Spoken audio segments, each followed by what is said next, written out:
많은 분들이 한 50대, 60대 즈음이 되면은 퇴직하고 뭐 하지? 이런 생각을 많이 하시더라고요. 그러면서 어떤 분은 뭐 바리스타 자격증을 딴다, 뭐 공인중개사 시험을 본다. 나하고 그 일이 맞는지 안 맞는지도 생각 안 하고 무조건 자꾸 돈 벌 생각을 하는 거야. 돈이 되는 일을 찾아가서 나를 거기다 맞추는 쪽이 아니라 내가 좋아하는 일을 하면서 그 일이 돈이 되도록 해야지. 어느 주식 사야 돼? 어디 땅 사야 돼? 이걸로 해결된다고요? 이 천만의 말씀입니다.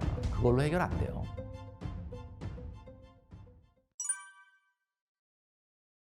사실 뭐 노후 준비라고 방송이나 이런 데서도 많이 물어보는데 진짜 노후 준비를 하나요? 나는 뭐 안 하는 것 같은데 별로. 지금의 삶 자체도 버거워하는 분들이 많은데 나 지금 노후 준비하고 있어요 이렇게 얘기하는 분이 얼마나 될까? 2030은 전 전혀 없다고 보고요. 그러니까 2030이 노후 준비라는 얘기를 하는 거는 파이어족이 되는 꿈을 꾸고 있으니까 그걸 노후 준비라고 얘기하는지 모르겠는데 2030은 전무하다고 보고요. 4050들은 좀 생각은 하죠. 앞으로 은퇴하면 어떡할까 뭐 이런 생각은 하겠죠. 근데 4050도 삶에 너무 치여 있고 경기가 지금 하강하고 있는데 24년도에 가장 경기가 정점을 찍을 정도로 굉장히 많이 힘들 거로 예상이 되고 있지 않습니까? 그러니까 지금 당장의 삶 때문에 뭔가를 준비한다는 건 쉽지가 않아. 그런데 뭐가 내가 놓치고 가는 게 있을까 봐 노후 얘기 나오면 듣기는 해요. 좀 뾰족한 수가 있나? 뭐 이러고 이제 듣는 거죠. 흔히 얘기하는 공포입니다. 공포. 머니 인사이드를 열심히 봐주시는 여러분도 사실은 마음속에 약간의 공포감이 있어서 봐주시는 것도 있어요. 왜냐면 내가 이걸 놓치면 뒤처지는 거 아닐까? 우리가 missing out이라고 그러잖아요. 뭔가를 놓치는 것을. 이런 걸 두려워하는 현상이 fear of missing out. 그래서 이걸 앞자를 따서 FOMO라고 하지 않습니까? 내가 이걸 좀 안 하면 뭔가 내가 뒤처지고 놓칠까 봐. 주식 투자도 사실 거기서 시작이 되는 거거든요. 주식 투자하는 분들 물어보면 굉장한 돈을 벌 거라고 생각하는 게 아니라 혹시 내가 이걸 안 했다가 크게 뭔가 낭패를 볼 일이 생길까 봐 하는 거야. 이렇게 얘기하는 거거든요. 노후 준비도 마찬가지인 것 같아요. 그러니까 제가 말씀드리고 싶은 거는 기본적으로 여러분들의 일이 성장을 해야만 노후 준비도 되는 거지, 투자가 성공해서 노후 준비가 반짝 된다? 내가 만약에 어떤 주식 투자나 이런 걸 안 해가지고 내가 노후 준비를 망친다? 그런 일은 없을 겁니다. 그러니까 그런 공포는 안 가지셔도 되고요. 다만 중요한 거는 많은 분들이 일을 빨리 그만두고 싶어 하잖아요. 근데 이게 참 아이러니하게도 일을 그만두고 안정된 노후 생활을 하는 분들, 연금 같은 걸 받으면서 그런 분들한테 물어보면 소속감이 없다, 너무 심심하다, 삶이 무료하다. 나오는 연금 갖고 놀러 다니시면 되지 않습니까? 노는 것도 하루 이틀인 거지. 이게 우리의 인생 안에 워크라고 하는 거는 그냥 기본으로 들어가 있는 거예요. 그러니까 우리 행복의 어떤 조건이야, 사실은 일이. 주말이 즐거운 이유는 평일에 시달리고 힘든 게 있으니까 주말이 좋은 거지. 우리가 여행이 즐거운 이유는 뭐냐? 코로나 끝나고 나서 모든 사람들이 가고 싶었던 여행을 떠나면 그동안의 일상을 벗어났으니까 여행이 즐거운 거야. 일상이 있으니까 여행이 즐거운 거야. 계속 여행을 1년 내내 해보세요. 집 나가서 1년이요? 집 나가면 힘들어요. 그래서 우리가 항상 여행 갔다 왔을 때 집에 문을 딱 들어오면서 짐을 탁 내려놓으면서 하는 말이 뭡니까? 역시 집이 최고야. 그거 아는데 왜 갔어, 여행을? 그러니까 집이 최고라는 거 확인하려고 여행 간 거야. 갔다 와서 역시 집이 최고구나. 근데 그 역시 집이 최고인 줄 아는데 까먹고 또 가는 거야, 여행을. 계속 그 반복이거든요. 여러분이 기쁨을 느끼는 대부분의 것들은 사실은 고통에서 옵니다. 일이라는 걸 여러분들이 인생에서 빼는 순간 여러분들의 인생은 굉장히 고통스러워집니다. 반대로. 그러니까 뭐 나는 집도 없고 돈도 모아놓은 것도 없다.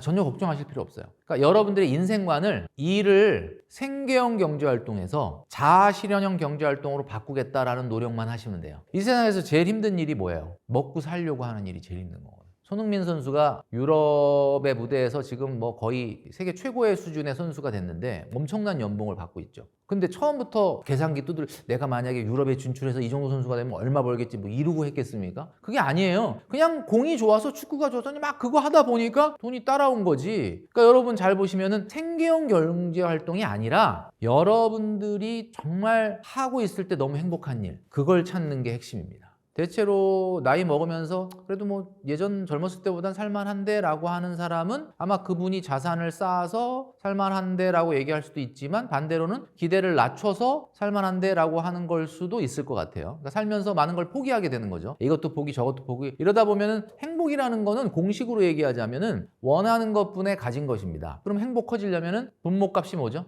원하는 것. 돈목값은 줄어들어야 행복해지잖아요. 원하는 걸 줄이든지 가진 것을 늘리든지 해야 행복해지는 거거든요. 근데 만약에 동시에 이루어진다 그러면 진짜 행복하겠죠. 원하는 건 자꾸 작아지는데 가진 것은 자꾸 늘어나. 반대로 불행한 사람은 원하는 건 계속 커지는데 가진 게 계속 줄어들어. 그럼 굉장히 불행해지는 거잖아요. 노후라는 것도 어느 정도 원하는 거를 좀 줄일 수 있는 용기는 필요하지 않나 라는 생각은 듭니다.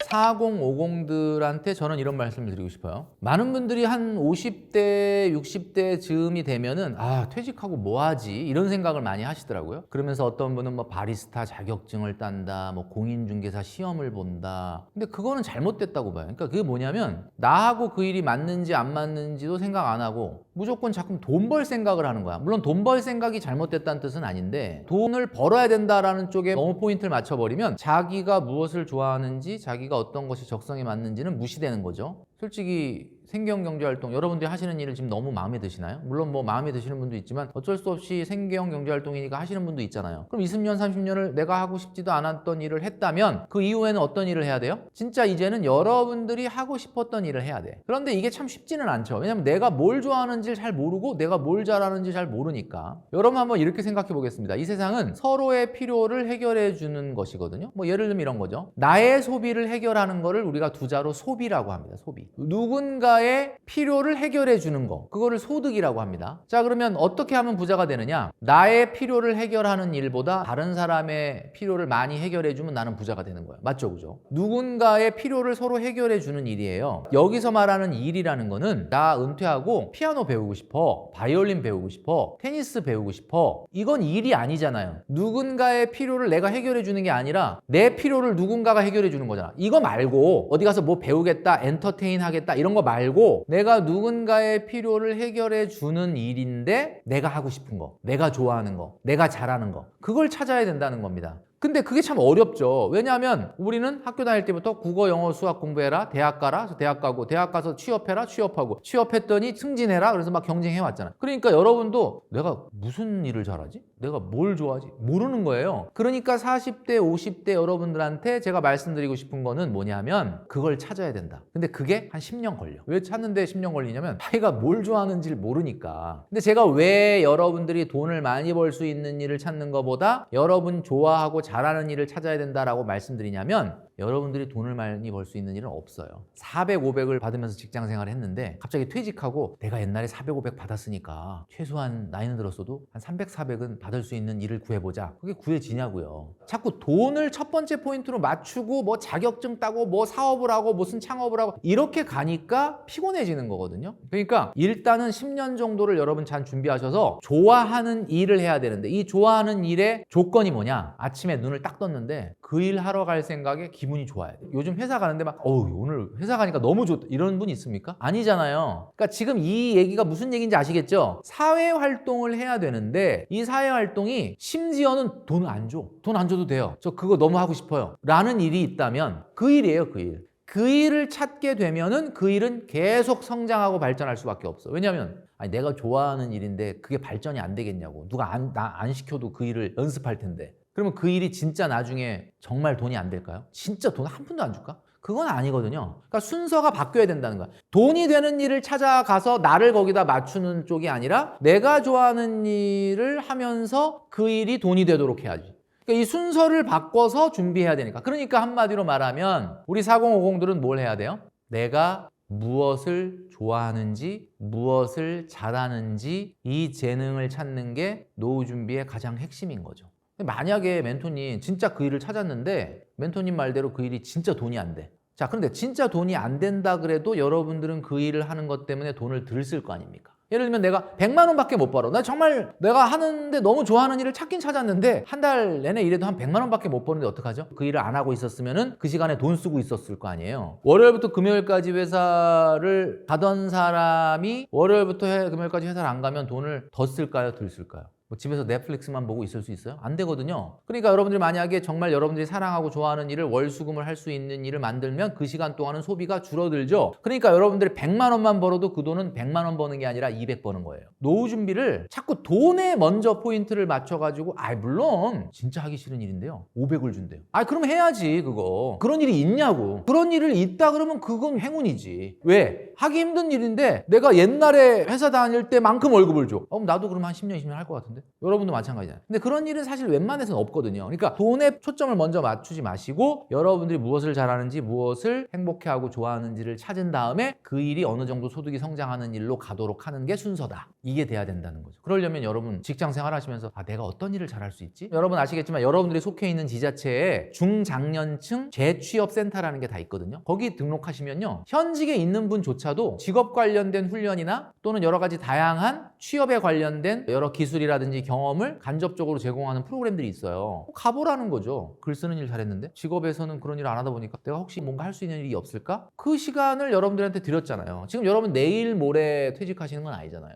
그거를 찾으셔야지만이 노후가 행복하고 즐겁고 유지가 되는 거지. 어느 주식 사야 돼? 어디 땅 사야 돼? 이걸로 해결된다고요? 이 천만의 말씀입니다. 그걸로 해결 안 돼요.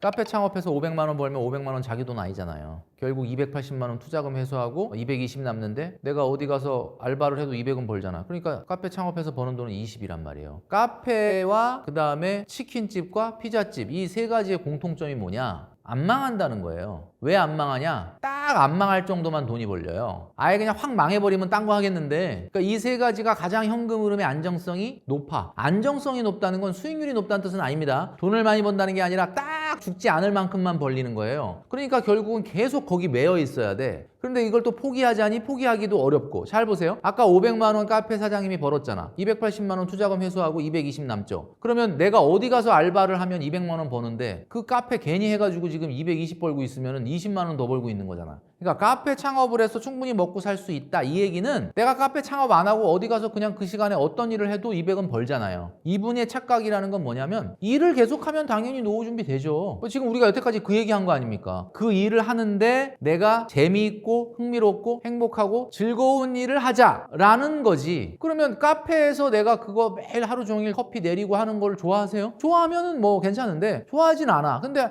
이거 아니면 안 될 것 같아. 그러면 그거는 우리가 얘기한 방향이 아닌 거죠. 그러니까 중요한 건 카페 창업해도 노후에 충분히 먹고 살 수 있다. 아니 먹고 살 수 있죠. 근데 이제 문제는 계속 내가 노동과 근로를 이어가야 되니까 문제인 거잖아. 그러니까 여러분들이 해결하고 싶은 노후 문제는 뭐야? 그냥 나 손 하나 까딱 안 하고 놀면서 그냥 해결되는 거 그걸 원했던 거 아닌가? 계속 일한다. 뭐 당연히 노후 준비 되는 거죠. 제가 그래서 아까 말씀드릴 때 먼저 여러분들이 잘하고 좋아하는 일을 포인트를 맞춰야 된다라고 이야기한 거예요.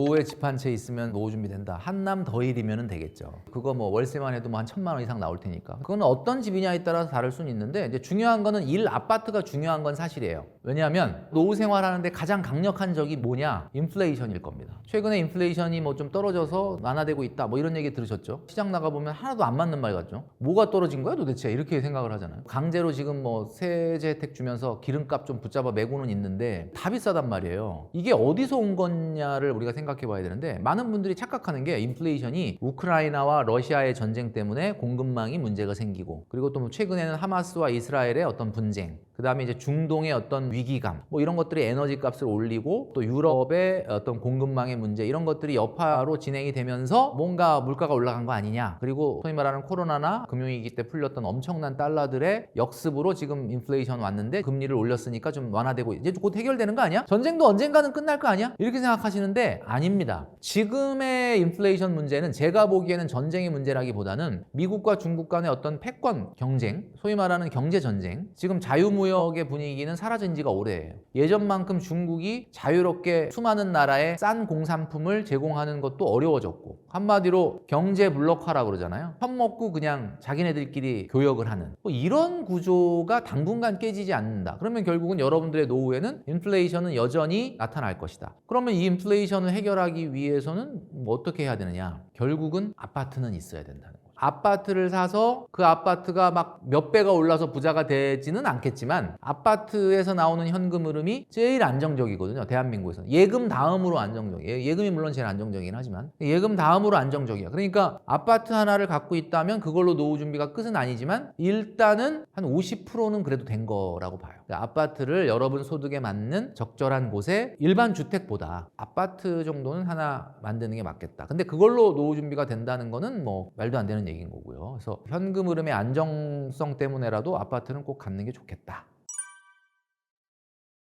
너무 당연한 얘기가 될지 모르겠지만 건강이죠. 오히려 몸과 마음의 건강이 유지가 안 된다면 제가 지금 드린 말씀도 다 공허한 얘기가 될 것이고, 제가 이제 지금 딱 말하면서 언뜻 들은 생각인데, 여러분들 그 유튜브를 보다 보면은 알고리즘에 의해서 뜨는 것들을 보게 되지 않습니까? 그런 거 말고 여러분들이 진짜 세상에 살면서 이건 어떤 사람도 궁금해 해본 적이 없는 것 같은데 무지하게 궁금한 거, 문득 그런 거 한번 키워드로 쳐보세요. 있나 없나? 있어요. 누군가의 필요를 해결해 주는 것이 소득이라 그랬잖아요. 우리 뒷산에 뱀이 몇 마리나 있을까 궁금하시죠? 그 아무도 안 궁금해 할 것 같은 것도 한번 유튜브에 쳐보세요. 그럼 또 유튜브가 있다니까? 산에 과연 몇 마리나 뱀이 있는가? 그러니까 정말 혓바닥 돌아가는 대로 진짜 궁금한 걸 쳐도 다 나와. 근데 뭐 구독자 10명, 20명, 그럼 그 사람은 그거 왜 하고 있을까? 여러분 잘 생각해 보시면 여러분들이 잘하는 재능과 여러분들만의 경험과 여러분 좋아하는 일 중에서 누군가가 궁금해하는 걸 해결해 줄 수 있는 능력이 있어요. 여러분은 잘 보시면 그 유튜브 하나 만드세요. 그 유튜브가 꼭 뭐 수익이 돼서 돈이 되고 뭐 성장을, 아니 뭐 그러면 좋은데, 그거 아니라 하더라도, 그러니까 제가 아까 얘기했던 게 그렇게 시작을 하는 거예요. 누군가가 궁금해한다면 나 그 사람의 궁금증을 해결해주는 역할을 한다면 그 사람은 나로 인해서 그 필요를 해결하게 되지 않습니까? 유튜브라는 게 무슨 만들어서 막 수십만 명의 구독자가 생기고 이렇게 성장을 해야 되는 게 아니라 나의 생각들을 다큐멘터리로 기록을 해놓는 거라고 생각을 하시면 되는 거거든요. 그래서 아주 쉽게 좀 생각을 하셨으면 좋겠고, 그래서 저는 영어 한마디도 못하는데 유럽 여행 가서 유럽 30개국을 돌고 뭐 이런 유튜버 있으시더라고요. 아주 구독자가 많지는 않으시던데 저는 그분 유튜브 보면서 너무 행복하다는 게 느꼈던 게, 그분 참 행복해 보이더라고요. 왜냐면 그분이 원래 다른 일을 했는데 나를 한번 발견하고 싶어. 그리고 유튜브 이름이 영어 불가 아재의 여행기예요. 너무 행복해 보이고 보기 좋더라는 거죠. 그래서 여러분도 용기를 좀 가지시고 좀 도전하시는 노후 준비가 되면 좋겠다라는 생각이 듭니다. 명확한 계획을 수립하고 있다면 잘하고 있는 거겠죠. 뭐 예를 들면 우리가 보통 세 가지 W라고 하는데, 첫 번째는 where, 어디서, who, 누구와 what, 무엇을, 뭐 이런 세 가지의 명확한 플랜이 있다면 그분은 조금 잘하고 있을 가능성이 있겠죠. 그러니까 어디서 노후 생활을 보낼 건지, 그러면 누구와 노후 생활을 보낼 건지, 어떤 것을 하면서 보낼 것인지, 이 세 가지 관점에서 답이 바로 나오더라. 그럼 그분은 뭐 좀 잘하고 있는 걸 수 있을 것 같아요. 근데 지금 딱 질문했는데 이 세 가지 질문에 전혀 답을 못 한다면 사실은 그냥 머릿속으로만 생각하고 있고 뭔가 준비는 안 하고 있을 가능성이 높다.